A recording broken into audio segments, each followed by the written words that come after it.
Yes, I thought to make some introductory remarks on what is shale gas and what can be the effects. We're talking a lot about China changing the world in economic and political sense. That is a revolution by itself. But we also have with this shale gas and oil revolution, it's called in America. And my remarks will be on how this will fit together and how it might change the world in quite a fundamental way, if it's true.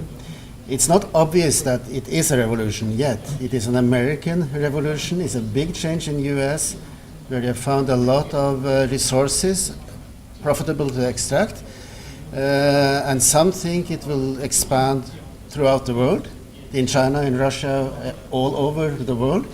Other things, this is a peak that is where you exploit what is possible now, and it will be declining over time. So it's two different, very different schools. So when you talk about the effects, it will be as if this is true considerations. And a game changer, yes.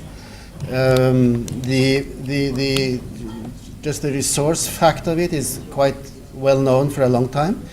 That you have much more oil and gas the further down you go, but it's more expensive and more difficult to get. And what we have extracted as the conventional resources, they are more or less on the top of the geology, and you can take it out, I mean, in fluent form in terms of oil, and you can pump it up as a gas.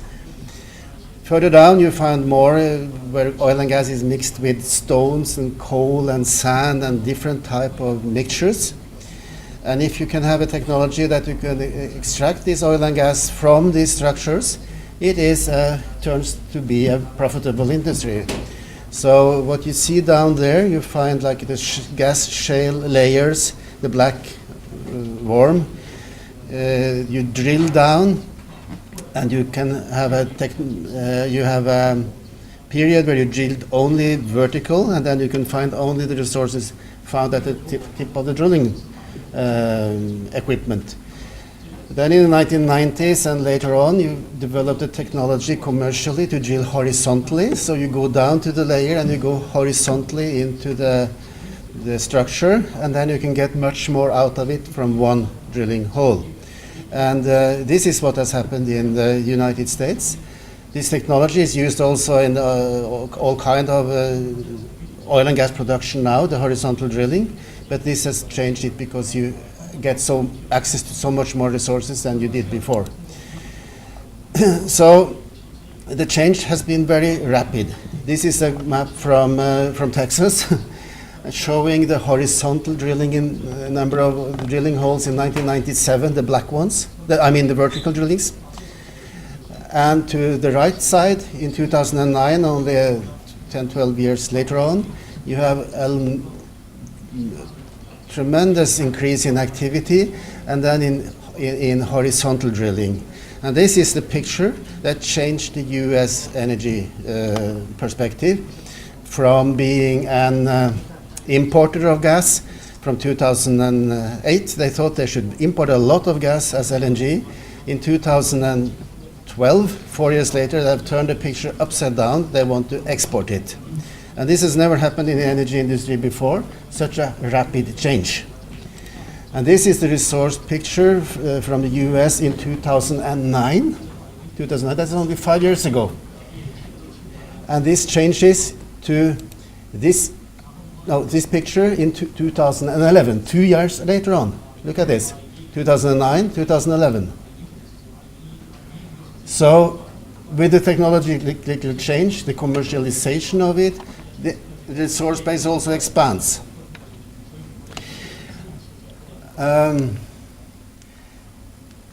This is the way to deal with it. How much shale gas is around the world? You find a number of different maps. This is just one as an example because we really don't know. This map and others showing it's everywhere. You go deep enough, you find a lot. And in the US, I think both in official administration and academic sense, also the industry think this is a truth, largely.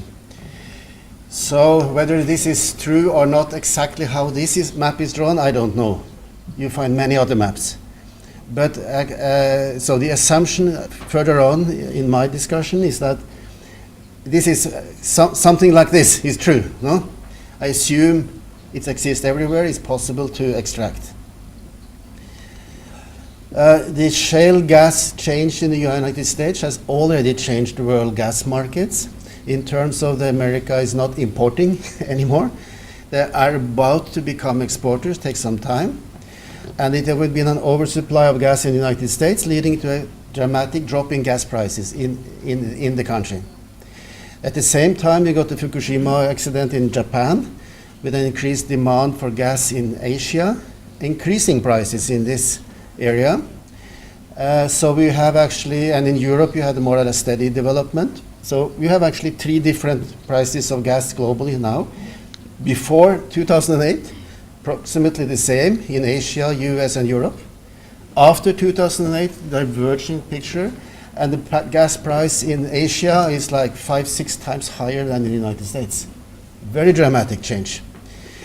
Over time, when the LNG industry expands further on, these prices will converge again. When the US start to export, the Asian bottlenecks are removed, you will get a similar gas price across the world, a global gas price, somewhere here. Exactly where it's not so easy to guess because it is some years ahead. But if you look at the United States gas price today, you find that it's, if you assume it is to be $6 per million BTU in the United States, you have to add the liquefaction and the transportation cost, and you get a gas price in Europe about 10 million per BTU, dollars per million BTU, and a bit more in Asian markets. So the shale gas revolution as such does not change the picture in a way that the gas price in the United States will be a world price, because you had to have add the expensive transportation cost, and that is making the gas market very different from the oil market, that you have so much higher transportation cost, be it in pipeline or as LNG, than oil. Oil you can transport across the globe for quite small money compared to the price of oil itself. So if this development continues, we will see a gas market which is not only linked with pipelines and divided, as we've seen since in the whole after war period.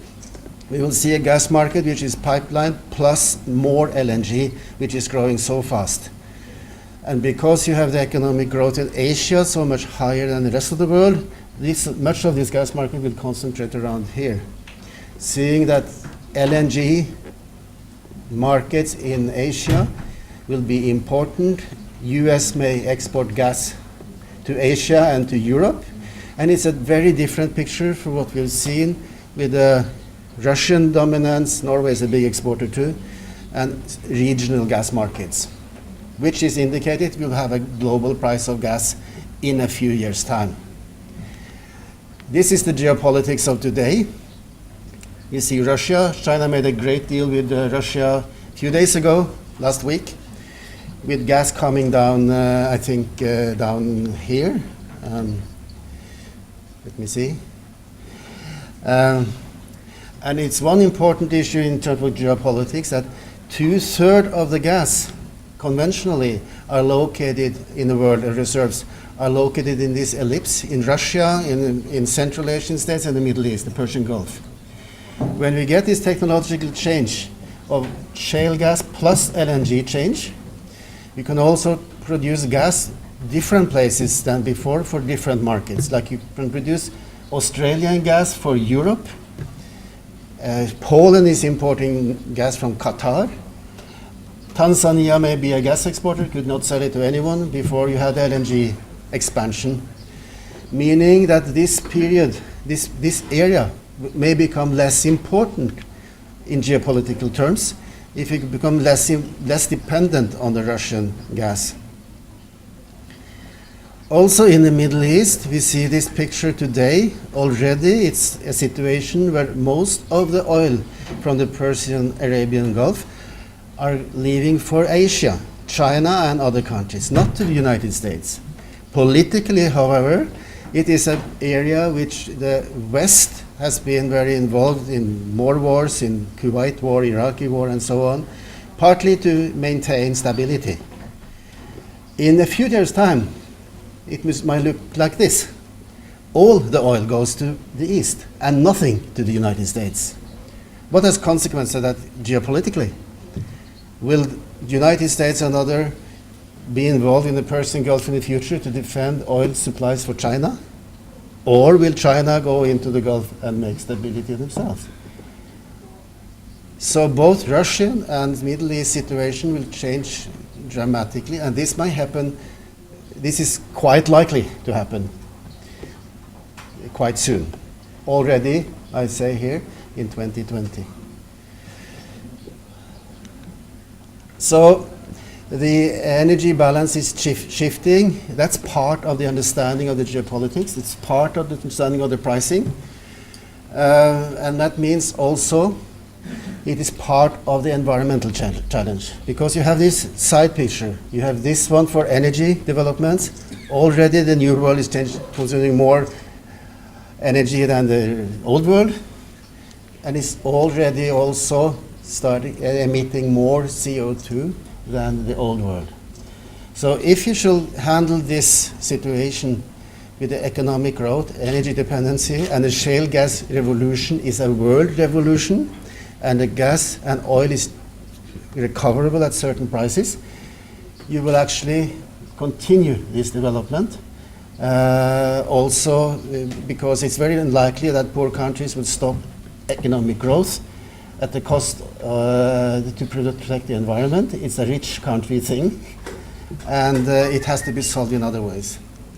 So my conclusion is this, that it is, to start from the beginning to this end with the beginning, it is not sure it is a world revolution, even though some believe it's true.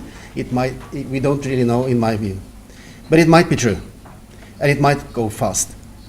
And if it's true, for prices, it will be determined largely much more on the shale oil and gas costs. That means that it will not drop through the floor. It will drop down to the long-term economic cost of developing shale oil and gas. Whether that is $50 a barrel or 70 or 30, I don't know. It depends on technological change. But it has to cover the long-term costs. That means that it's less drama than you should think. But it might limit prices also to a certain level. It more look like another commodity, which is not limited by availability. Depending on the availability and the cost, and it will probably happen faster than we have been used to before. In geopolitics, as I said, it will change from a focus on the supply side, like the Middle East and Russia, and it will focus more on China and other countries been growing on the demand side.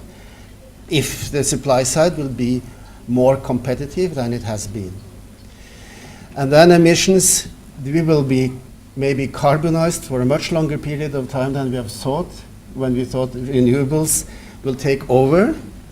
And the solution then, in my view, is only one that matters, would be to capture carbon and find the technology commercially not to stop the fossil energy uses, but to stop the damages it is making. That's what my big arguments. Thank you.